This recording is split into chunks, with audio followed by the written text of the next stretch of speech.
이렇게 하노이 북미 정상회담의 윤곽이 하나둘 구체화되고 있는데요. 이제 관건은 이번 회담의 성패가 달린 의제 실무 협상입니다. 비건 김혁철 라인이죠. 오늘만 두 차례 협상을 이어가면서 팽팽한 기싸움을 벌이고 있는 것으로 보입니다. 하노이로 가보겠습니다. 허효진 기자, 의제 실무 협상이 어제 4시간 반 동안 열렸고 오늘 이틀째 협상인데 끝이 났습니까? 네, 의제 협상은 아직까지도 진행 중인 것으로 보입니다. 제가 나와 있는 곳이 북미 특별대표들이 이틀째 의제 실무 협상을 진행 중인 파르크 호텔인데요. 본국 조율을 마친 김혁철 대표 일행이 1시간 반쯤 전인 우리 시각 오후 7시 40분쯤 이곳 비건 대표 숙소를 다시 찾았습니다.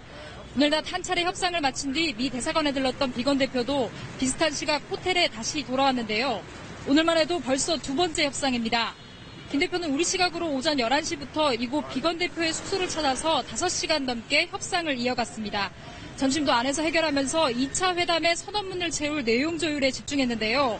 협상 도중 김성애 통전부 실장 등 실무진이 두 차례 영빈관을 오가며 본국의 협상 내용을 보고한 것도 모자랐는지 아예 3시간 정도 입장을 정리한 뒤 다시 만난 겁니다.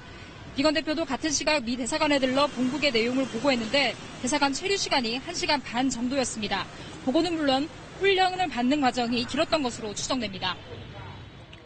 자, 이제 정상회담까지 시간이 얼마 남지 않았습니다. 그래서 실무협상도 긴박감이 느껴지는 것 같은데 회담장이나 만찬장 같은 주요 동선은 결정이 됐습니까?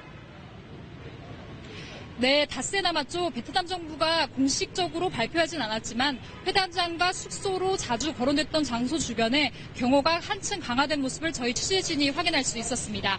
27일 정상회담 첫날에 환영 공연이 열리거나 만찬장으로 사용될 것으로 예상되는 오페라 하우스 앞에는 소총을 든 경찰 기동대가 배치됐습니다. 회담장으로 거론되는 메트로폴 호텔에도 통신 설비나 탐지기를 든 미국 경호 인력이 드나들었는데요.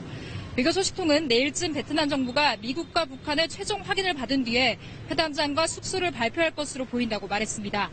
또 다른 소식통은 김정은 위원장의 숙소로 거론된 멜리아 호텔 등 후보지들이 최종 확정될 경우에 기존 예약을 취소하는 절차도 함께 이루어질 거라고 말했습니다.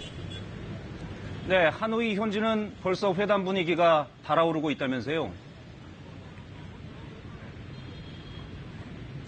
네, 그렇습니다. 2차 북미 정상회담의 공식 로고와 함께 이 정상회담을 알리는 표지판도 곳곳 눈에 띄었는데요.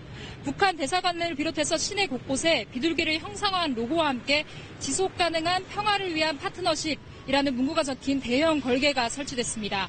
또 1차 북미 정상회담 당시에도 화제가 됐던 인물이죠. 홍콩 출신 배우의 짝퉁 김정은 위원장이 트럼프 대통령 코스프레를 한 외국인과 하노이에 나타났습니다.